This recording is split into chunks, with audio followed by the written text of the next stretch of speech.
We are interviewing as part of the service program. Would you please state your name? Edward Hanselman. And where do you live, Ed? Right now I live on Bovee Hill Road. I see, did you live in Hoosick Falls long, or all your life? All or? my life. I see you were born in Hoosick Falls. Born in Hoosick Falls. All right, where'd you go to school and so forth? Local schools, Center Street School, Main Street School, and then the old high school. I see, and you graduated? I did not graduate. I see. That was when I left in my junior year and enlisted in the Oh, you Army enlisted. Corps of Engineers. Okay, and when was that? That was in November of 1942. You enlisted? All right, now tell us a little about, what were you doing before you went into the service? Just going to school? I or? had just started, well, my father got hurt and he couldn't work, so I left school in my junior year and took a job down at Noble and Wood in the machine shop. And I was working under Louis Wright to become a machinist. Well, then for some reason, all my friends were leaving, going in service, so I left and enlisted. All right, so what year, when was that? I don't know if we've got it on record That yet. was in 42. In 19... October of 42, I went to work down at Noble and I Wood. see, but when did you go into service? You enlisted November the 12th. of 42. 42. All right, now what happened to you in the service? Where Well, did they ship you and what? A lot happened. All right, well, let's hear it. Well, We'd love to hear it. I was shipped into Fort Belvoir in Virginia for my basic training. I spent 8 weeks in training. I was held over and put on the training cadre at Fort Belvoir to train the next group of men that were coming in. That group was going to be studying and training for 12 weeks. So I finished off that 12 weeks. And while I was there, my platoon commander, he must have took a liking to me, I guess. So he said, I want you to apply for OCS. I'll put all the papers in order. So he did, and I passed my test, physical and everything, and I was supposed to go to OCS. But then I had to leave that company and go into a holding company where all the candidates for OCS were gathered. And they used to post on the board a list of all the men that were in that holding company waiting to go. Lo and behold, one day they had a notice posted on the board that they were cutting back, and they took a red pencil and drew it right halfway between the sheet of paper. And I was in the bottom half, so I didn't get to go to OCS. I see. That was a So, great way to pick it, huh? great way to pick it. Well, they were cutting back. I don't know why. So at that point, they didn't know what to do with all us guys. I mean, we were in limbo. Yeah. So before I knew it, my orders were cut to ship out. And I went to a staging area in Shenango, Pennsylvania. It was a tent city for staging of the troops. I was there about a week. Put me on another train, shipped me to Camp Miles Standish over in Boston area. I was there and they started issuing us more equipment. And it was all equipment, we didn't know what it meant, but it was all equipment to be used in the cold extremes of someplace. That was okay. Next time we knew it, we were on another troop train, and we were brought into Boston. And that train went right down on the tracks, right into the dock area. There was a troop ship sitting there, USS Yarmouth. We all piled on board. We took off. You didn't know where you were going? Didn't know where we were going. But usually scuttlebutt starts coming through, you know. There's about 1,000 of us on that ship. And it had been a passenger ship in its day, but they converted it. So we took off, and if you've been on a ship where you leave the land area, you know, and it starts to recede, and you're getting farther out into the ocean, we couldn't see land anymore. But then, lo and behold, we look around. I never saw so many ships in all my life gathered in one area. There were destroyers, cargo ships, any description you want to make, you know. We were part of a convoy headed for England. That was that day. Next day, we get up, and everybody wants to beat it up onto the deck because it was terrible down in the hole. we were sleeping three decks high, you know, three. Oh, we look around. We were the only ones there on the ocean, along with one destroyer as an escort. All right. We keep on going. The next day, we're pulling in to Halifax, Nova Scotia, into the harbor. We sat there for a whole week on board ship, submarine scare out in the Atlantic. Also in there was the USS Ranger, the aircraft carrier with her escorts. So after a week we took off. Then we got the scuttlebutt. You're going to Greenland. Okay. We spent 23 days getting to Greenland from Boston. 23 days. Of course that included the 7 days we spent in the harbor. Harbor there. So, well, when you get near Greenland, it is just rocks, you know. We're going along and we're up on deck and, gee, we're going to hit that land. We're going to go right into those rocks. Boy, that captain must have been a crackerjack, because he comes around into just a slit in that mountain, barely enough, you know, to get the ship through it. We come out into another man-made, not man-made, natural harbor. And off to the right side, here was a little settlement. The name of the place was Inducted, Greenland. And the reason that the United States was there was back in '41, Hitler overran Denmark, and he was claiming Greenland as his, you know, his spoils of war. And the Danish government wouldn't hear of it, and they made contact with the American embassy and like that. And at Inducted, there is a open pit mine there. It's a cryolite mine. I saw that mine after I'd been there a while. I got down to it. It's open pit. I would say it was probably 1,000 feet in diameter. And at that time, looking down, it had to be at least a half a mile deep. Down in there was an old style shovel, steam shovel. Well, that cryolite was being mined there, brought up, put on freighters, and brought back here to the United States. So the government built a base there, and it was manned by the artillery to protect that mine. And I was there as an engineer service person, as we all were. We had carpenters, electricians, anything you could think of to maintain that base. But we sat right on solid rock, you know. All of our piping, water pipes and sewer pipes were all above ground, boxed in boxes up on piers with insulation in them to keep them from freezing. So I spent only a few months there because a notice came out on the service board in the barracks. They were looking for volunteers, crazy me. Yeah. They wanted to set up a company to go over onto the east coast of Greenland and build a weather station. So I volunteered. Okay. I'll tell you now, because it evolves into what I was doing as part of the engineer service company. In Greenland now, where you saw temperatures of 65 degrees below zero, I was a refrigeration mechanic. Believe it or not. Yeah. So they put me on another ship, a Navy ship coming there. It was USS Laramie. It was a big, huge refrigeration ship bringing in supplies, because the bases hadn't have enough food to run them for about 6 or 8 months. Because in the winter months up there, no ships got in because of frozen over. So they were on their regular run of just dropping off supplies. So I went with them down to the very tip of Greenland, where there is an airfield there at Julianeham. And the trip to the East Coast never materialized. They finally decided they weren't going to do it.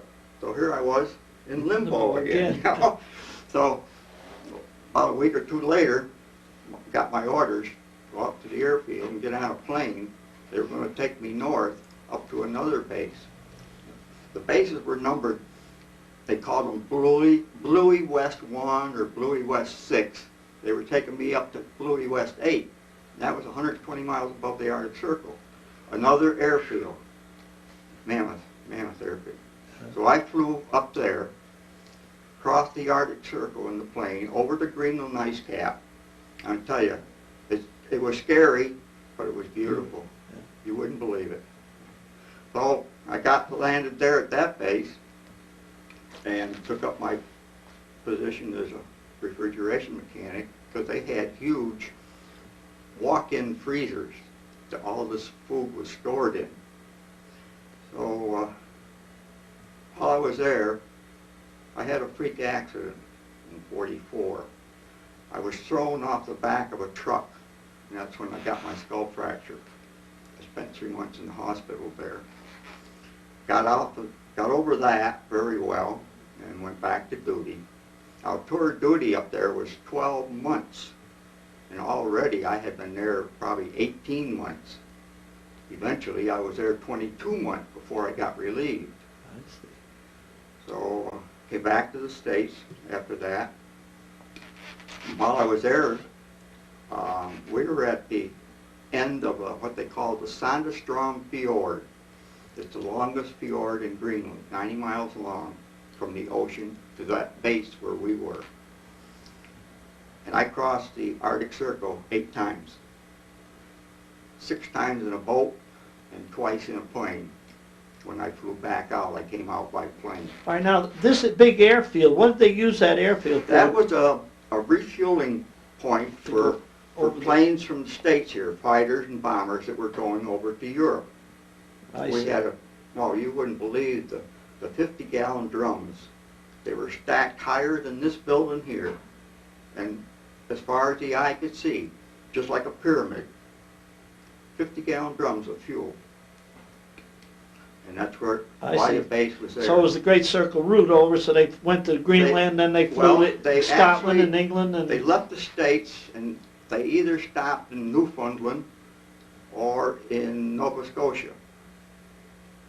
And then they hopped from there to Greenland, from Greenland over to Europe. I see. It was if you were there on a day when a bunch of planes were coming in, you wouldn't believe it. It was like a flock of birds. A-20s, most of them were fighters. They'd come in and land, take off, come in and land, of course get fueled up, take off. All right, so now you're back in the States. I'm sorry I interrupted, but you that's come all back right. to the States. Back to the States, and let's see. What the heck did they do? But they sent me to a refrigeration school down in Camp Lee, Virginia. I see. You've been working on them all I've this been doing time. it for 22 months. I see. In fact, I was trained up there by a civilian. All those bases were built by the United States Engineering Department personnel. They were all civilians. And I worked with him for a month before he took off. He gave me a bunch of books, and my captain said, you stick by his side, don't let him go.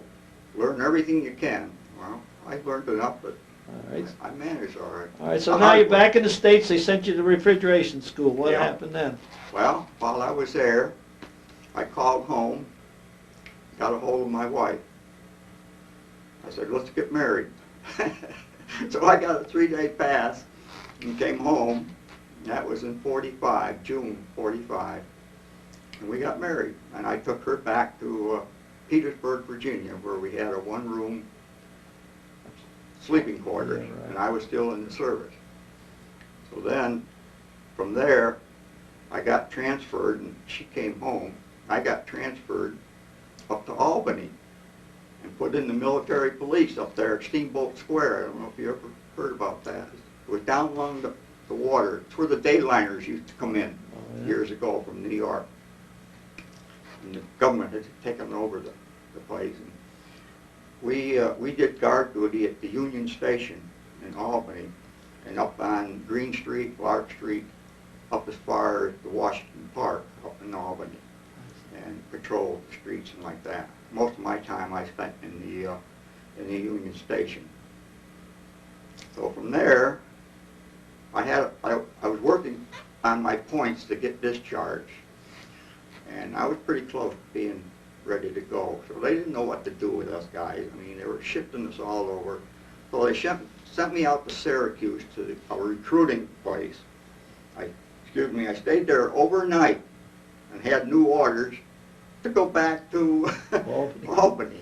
So I came back to Albany. Short time after that, I had my orders to go down to Camp Dix for discharge, and that was in December of '45. All right. So I was discharged and came home. All right. Back to Hoosick Falls. So you got out just around Christmas time in 45. 23rd of December, yeah. And you came home. I came. All right. You were married already, and Married then what already. happened in your life? What happened? Well, I went back to Noble and Wood, and they decided at that time that business was booming then, in 45, and they decided they wanted to train another wood pattern maker. So I accepted that position, and I took a 5-year apprenticeship. And I worked under the foreman, who was Al Christensen, Oh yeah, I knew Harold and his Henry father. Bloomquist, Oh yeah, I know. and my uncle, who was Meadows LeMagdalene. The three of them trained me as a pattern maker, and they were good teachers. So I've been a pattern maker all my life, except for the time that... Well, after Noble Wood, who'd you go to work for after Noble Wood closed? The foundry closed down there in '58, so they didn't need all the pattern makers then. So I had landed a job down at Eddie Valve in Waterford. They made water main valves, fire hydrants. I spent 2 years down there. Left there because I couldn't stand the drive. It was wicked. Yeah, as you get older, it All gets kinds tough. of weather, you know. In fact, Joe Slavis, that I just met outside there, he used to ride with me I see. down there. He was a core maker over in the foundry. I see. So 2 years there, and then I left there and went into construction as a carpenter. And that, I wasn't built for that kind of work. So one day when I was up on 30 feet high on steel work, we were putting up roof rafters, I injured my back. So I had to have an operation for that. I had a disc removed. I couldn't work for 8 months.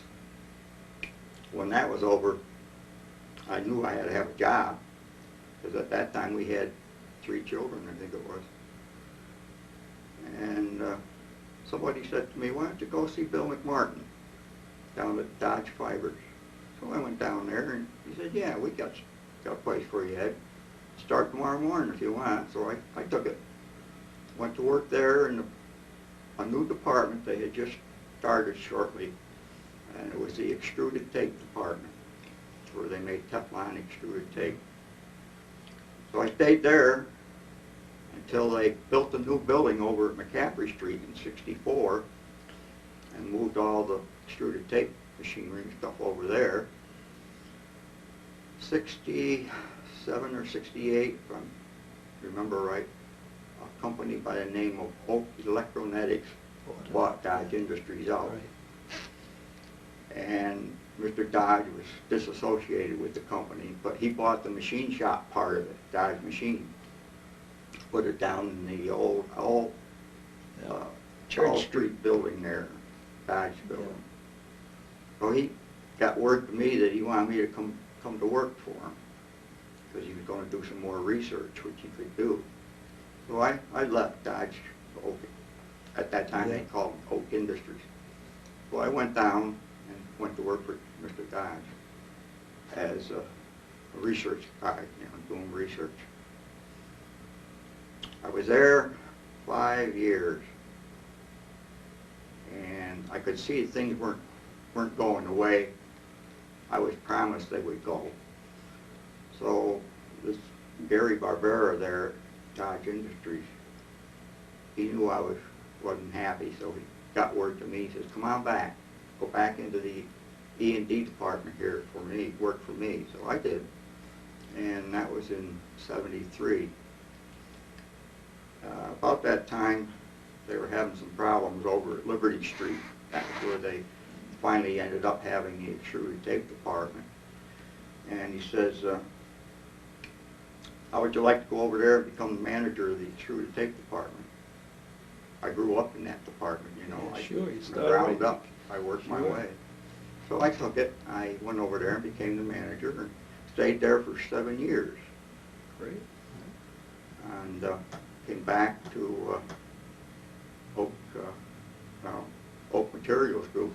The name just keeps changing. Yeah, sure, different outfits. So that was 1980, I guess. And I stayed there until 82. They had a big layoff because they were in trouble financially, Oak Industries. And they cut 17 of us 3 weeks before Christmas in 82. Well, I said, all right. I went back down, talked with Mr. Dodd. He says, sure, come on back to work. No animosity amongst them, you know. That's great. So I went back and started doing drafting design work on these rope grips that they make down there. Safety Safety stuff, yeah. All right. So I stayed there until 86. And I became 62. That's when I took Then my you retired. retirement. I had Now, you had how many children? 4 children. 4 children. 2 boys and 2 girls. I see. And what are they doing now? Well, my oldest boy is up in, hard to explain this, but he works for the Vermont Power up in Rutland. But he lives in a place called Carver Falls, and it's over in New York State. And it's just over the border from Fairhaven, Vermont. He's a hydroelectric man, and he's come up through the ranks too. They just made him chief of the Rutland Power, hydropower, just Great. recently. And so he's got a good job. He lives right there at one of the power plants. I see. They built a home there for him. Great. And Well, and then you had another boy. had another boy, my youngest boy, Bill. He lives right across from me. I gave him a piece of the farm, and he built a home there. He is a shift supervisor down at Oak Mitsui. I see. And he came up through the ranks down there. He's just like his father. He worked there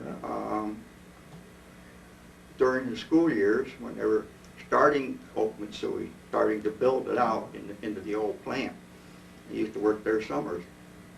After he graduated, they offered him a full-time job, so he's one of the oldest employees of Oak Mitsui. And then you got 2 daughters. 2 You have daughters. My oldest daughter became a nurse, and she's disabled right at the moment. She can't work any longer. And she lives down in Scotia. She has 3 children. All right, and you had And one other. My youngest daughter lives down in New Orleans, right in the French Quarter, and she's a chef down there at one of the Restaurants. restaurants on Oh, that's Royal great. Street. Well, great. We got your whole story. You told it very well. Is there anything else you'd like to say about Hoosick Falls or the service or anything? No place like it. I mean, I was born at home, of course. I mean, in those days, you were born at home. And I've lived, except for my time in service, I've always lived here in Hoosick Falls. Well, we thank you for coming. Okay. It was a great story, and we thank you very much.